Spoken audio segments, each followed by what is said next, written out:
Des rues étroites et pavées, des maisons anciennes à colombage, un temps radieux, nous sommes en Alsace et plus particulièrement dans le pays de Hanau. Nous sommes à Bouxwiller, aux portes du parc naturel régional des Vosges du Nord. Bouxwiller, c'est 4000 habitants. C'est le chef-lieu du canton. C'est également le siège de la communauté de communes du pays de Hanau. Mais Bouxwiller, c'est aussi et surtout un berceau de l'histoire. La commune a un patrimoine historique important. C'est son passé avec les comtes de Hanau-Lichtenberg qui avaient leur résidence principale ici, sur la place du château.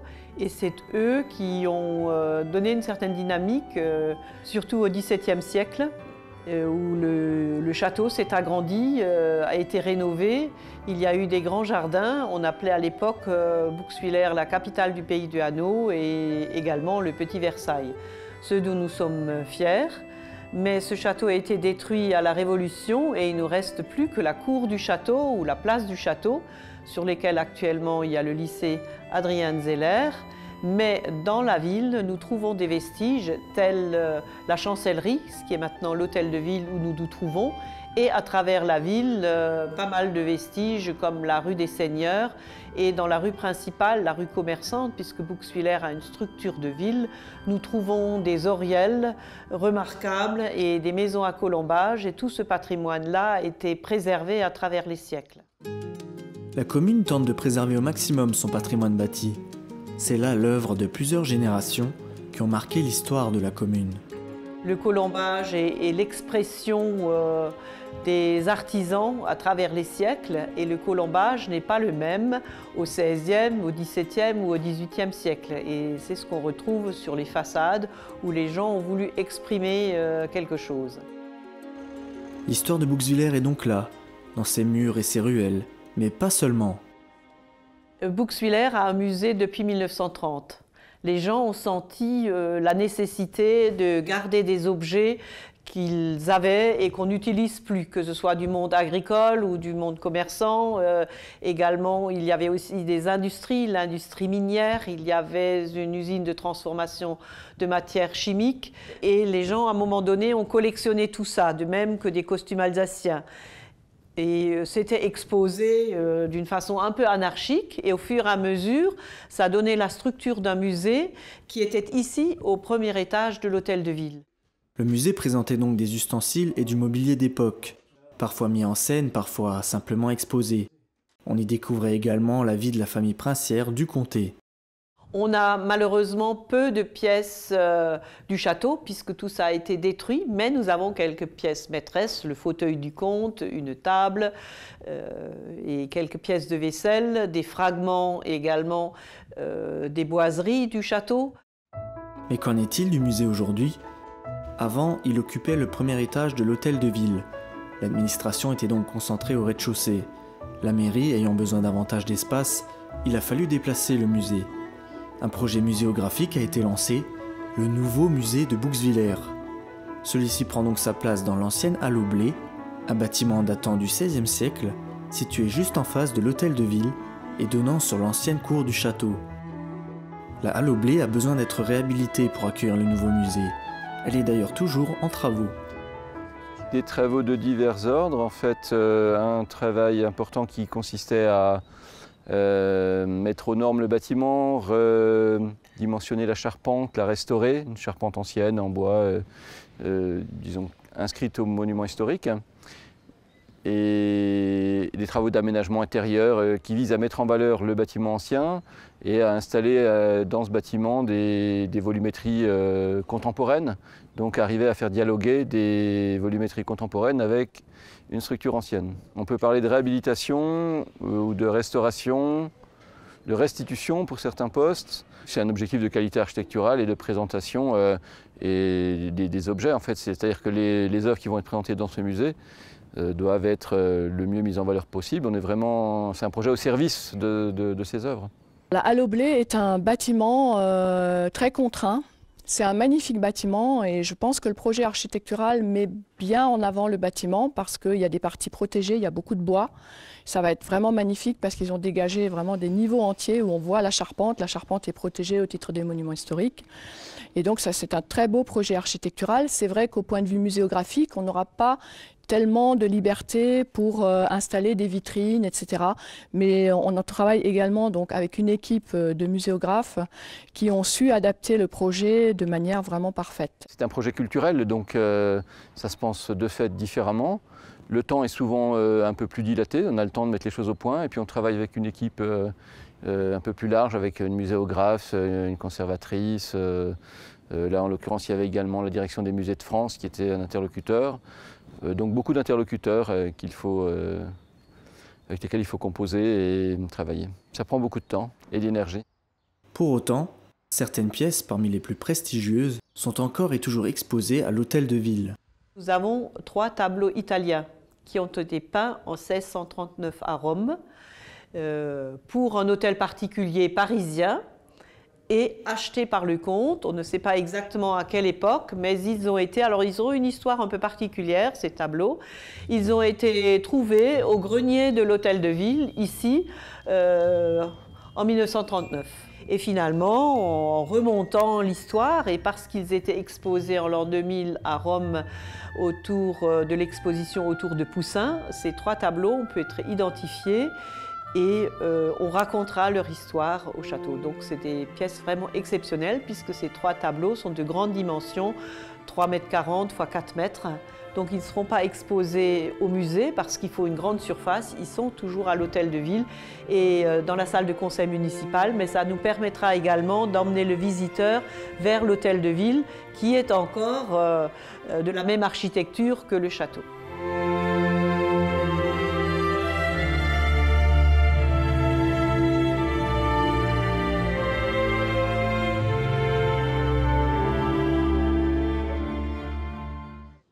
En attendant la fin des travaux, le musée, ou plutôt une partie, est toujours accessible dans les locaux annexes de la mairie.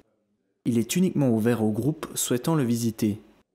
C'est une association qui a géré le musée, dont actuellement le vice-président, M. Bindibl, est encore très actif. Et c'est l'association, avec du bénévolat, plus tard une salariée à temps partiel, faisait ses visites guidées et les accueils. Dans le nouveau musée, ce sera du personnel embauché par la ville. Mais l'association aura toujours son rôle, qui crée des animations avec les adhérents et les membres de l'association des Amis de Musée de Bouxwiller.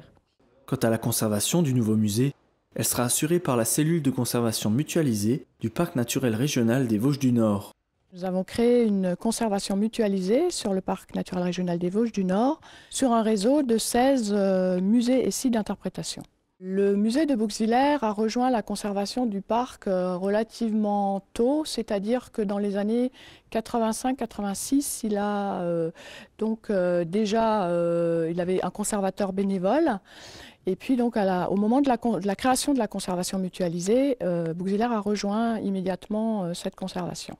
C'est organisé sur un principe de collaboration et de partenariat, c'est-à-dire que nous ne souhaitons pas évincer les associations, nous souhaitons travailler avec elles, faire les projets en concertation, c'est-à-dire nous faisons des réunions tous ensemble pour décider par exemple d'une ligne graphique ou pour décider d'un certain nombre d'animations que nous faisons à l'année sur chacun des sites. Le musée de Bouxwiller s'inscrit donc dans la ligne des musées du parc, à savoir la chaîne de la découverte. La chaîne regroupe plusieurs musées aux thématiques complémentaires. Il y a le musée de Pfaffenhofen qui, lui, montre, disons, une collection assez ciblée sur les images populaires.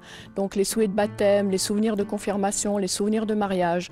Tout ça s'est développé à Pfaffenhofen. Et donc l'idée, c'est qu'à Bouxwiller, on va montrer un petit peu ces collections-là dans l'espace consacré à la vie sociale et culturelle du 19e siècle. Et donc le visiteur qui aura envie d'en savoir plus et d'en voir plus pourra se rendre à Pfaffenhofen. Donc il y aura vraiment un renvoi. Le lien, c'est vraiment que les visiteurs et le touriste trouvent des compléments dans chacun de nos musées. La ville de Bouxwiller attire beaucoup de touristes allemands. L'arrivée du nouveau musée sera peut-être l'occasion d'accueillir des visiteurs venant de loin, comme c'est le cas du musée judéo-alsacien. Nous avons un deuxième musée à Bouxwiller, le musée judéo-alsacien, et nous attirons des touristes venant maintenant des États-Unis. Donc il faudra pouvoir les capter, et je crois aussi la proximité avec le musée Lalique et avec la chaîne du parc, ce sera en partenariat avec eux qu'on pourra communiquer. Grâce à la chaîne de la découverte, le musée de Bouxwiller s'inscrit dans un véritable circuit culturel. Il va évoluer en ce sens en proposant de nouvelles activités. À l'origine, le musée était surtout un musée d'art et tradition populaire, mais le musée est également tourné vers le présent. C'est-à-dire qu'on n'a pas voulu uniquement axer le musée sur la nostalgie du passé. On y a intégré une partie d'éléments multimédia, c'est-à-dire qu'il y aura des bornes, il y aura également de l'audio, puisqu'on va rendre aussi des poèmes dans la langue originale de Goethe ou alors en alsacien de Marie Hart. Donc on pourra écouter ces poèmes dans le musée. Et puis il y aura également des films, parce qu'on n'a malheureusement pas, on n'a plus le château et on n'a plus les magnifiques jardins qui l'entouraient au XVIIIe siècle. Mais par contre, on a des gravures et on a un certain nombre de documents. Donc on va faire une espèce de visite virtuelle des anciens jardins du château, parce qu'il y avait ici à Bouxwiller une véritable vie de cour qui en fait rayonnait aussi sur l'ensemble du territoire. Donc c'est vraiment un musée qui veut parler d'un territoire et qui interroge est-ce qu'aujourd'hui les gens qui habitent ce territoire se sentent encore faire partie de ce qu'on appelle le pays de Hanau. Le musée doit renvoyer vers l'extérieur de la ville. C'est-à-dire que quand on visite le musée, qui aura 3 thématiques, d'une part l'histoire singulière du pays de Hanau à travers ces contes de Hanau-Lichtenberg et des contes de Darmstadt. Ensuite, il y aura la vie sociale et culturelle. Et un troisième axe, ce sera la richesse naturelle. Il va également donc aborder les problématiques de l'ancien comté. Alors par exemple, vous avez des villages qui ne sont pas géographiquement proches de Bouxwiller, mais qui faisaient partie de l'ancien comté. Donc nous avons mis en place un certain nombre de circuits qui vont emmener les visiteurs à voir les traces historiques de la période où existait ce comté. Aussi bien du point de vue architectural, avec les beaux oriels que vous allez trouver sur les maisons, décorés avec du grès, avec les belles fermes en pans de bois, etc. Il y aura un circuit des édifices culturels, puisque le pays de Hanau était le berceau de la rencontre de 3 religions. Les protestants, catholiques et juifs ont cohabité. Nous avons une église catholique, une église protestante et un musée judéo-alsacien qui est dans l'ancienne synagogue. Tout ça doit être relaté dans le musée et le découvrir à l'extérieur. Donc il y a plusieurs circuits qui vont emmener le visiteur à l'extérieur du musée pour voir des traces du passé et ensuite, pour mieux les comprendre, venir au musée. La partie interactive est entièrement intégrée dans le musée. Il y aura également des manipulations tout à fait mécaniques, destinées plutôt à un public d'enfants, avec donc une mise en route d'une parade militaire, puisqu'ils faisaient beaucoup de parades, ils ne faisaient pas la guerre, mais ces soldats étaient magnifiques, ils avaient des beaux costumes, etc. Donc apprendre à un enfant qu'un soldat, ça peut servir à autre chose qu'à faire la guerre, que ça peut être considéré comme esthétique, etc., notamment au XVIIIe siècle. C'est le but, c'est l'objectif. Nous allons également faire une manipulation sur un jeu de taquet où les enfants devront reconstituer un modèle de broderie et de couture. Le nouveau musée sera réparti sous forme d'espaces modulables. Même les expositions permanentes pourront évoluer au cours du temps.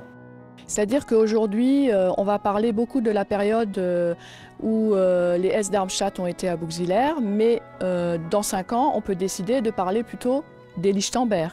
Et donc on viderait cet espace consacré au Hesse Darmstadt et on y mettrait des choses concernant les Hanau-Lichtenberg ou les Lichtenberg. Voilà, donc c'est un espace qui se veut modulable et ça a été une demande expresse aux muséographes et aux architectes de faire des espaces simples qu'on puisse facilement modifier. Certains architectes préfèrent partir de rien, je préfère avoir des contraintes au départ. Les contraintes sont souvent motivantes dans ce type de projet. Des exemples, c'est les hauteurs sous plafond qui sont réduites et du coup qui posent des fois des problèmes en termes d'éclairage ou d'installation d'œuvres de grande dimension.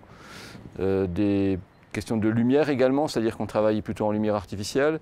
Les questions de toiture, donc de volumétrie principalement, qui ne sont pas toujours généreuses. C'est une démarche tout à fait contemporaine de mettre en valeur l'existant et de composer avec. Dans la dernière partie du musée, nous voulons nous projeter vers l'avenir et interviewer des personnes clés du territoire, pas seulement de la ville de Bouxwiller, mais du pays du Hainaut, voir quelle est leur impression, comment ils voient, comment ils se projettent, parce que finalement, l'avenir se construit aussi en s'identifiant et en regardant en arrière, hein.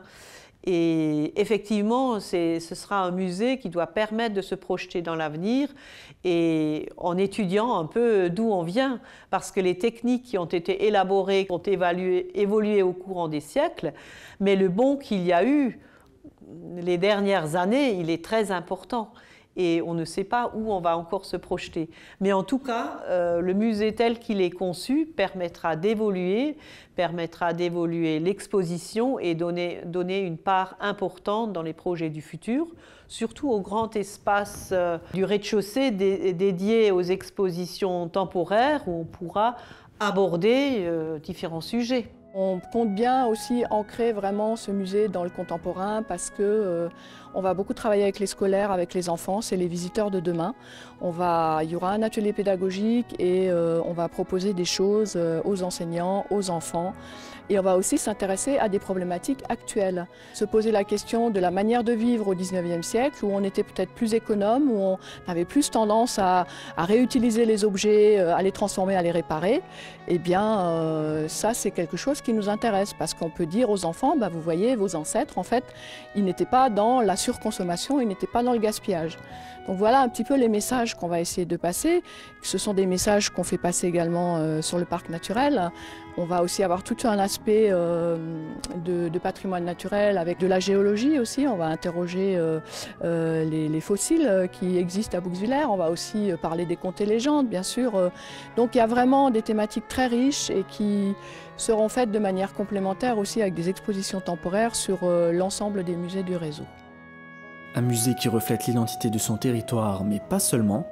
Entre nature, histoire et patrimoine, le musée de Bouxwiller s'impose comme lieu de rencontre et de partage. Il a été reconnu projet d'excellence au niveau du Conseil général parce que justement, il doit rayonner bien au-delà du territoire de la commune et du territoire du pays du Hainaut. Bien sûr, il retrace cette histoire singulière du pays du Hainaut. Et il doit amener les gens qui voient ces traces du patrimoine vers le musée pour leur expliquer ça. Cependant, il va falloir encore patienter un peu pour visiter le nouveau musée. Les travaux ne seront pas terminés avant la fin de l'année. La fin des travaux dans le bâtiment au niveau, disons, les lots architecturaux est prévue, disons, pour la fin de l'année 2012. Ensuite, l'installation des collections, etc. se fera au premier trimestre 2013. Rendez-vous donc en 2013 pour l'ouverture. Rendez-vous en 2013 pour découvrir ou redécouvrir l'histoire du pays de Hainaut. La culture, c'est souvent considéré comme un luxe, alors que, en fait, la culture, c'est vraiment le rempart nécessaire contre la barbarie. Et il faut absolument continuer à investir dans des lieux culturels pour que les futures générations aient encore des endroits où on peut leur parler de choses qui ne sont pas forcément immédiatement rentables et qui ne sont pas non plus de l'ordre du zapping et du virtuel. Un musée donc d'héritage et de tradition, mais surtout un musée à l'écoute du XXIe siècle, ouvert sur le monde et la culture, aux portes du parc naturel régional des Vosges du Nord.